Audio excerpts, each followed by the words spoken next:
What's up, guys? In this video, I'm going to show you guys how to edit PDF in Canva. Okay, so what you want to do is go to Create Design, go down here and import your PDF. Open. Okay, open it, and then you're going to see your PDF right here,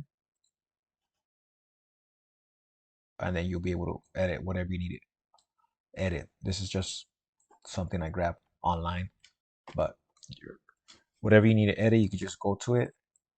For example, this, you want to underline it, change the color red or make it bold.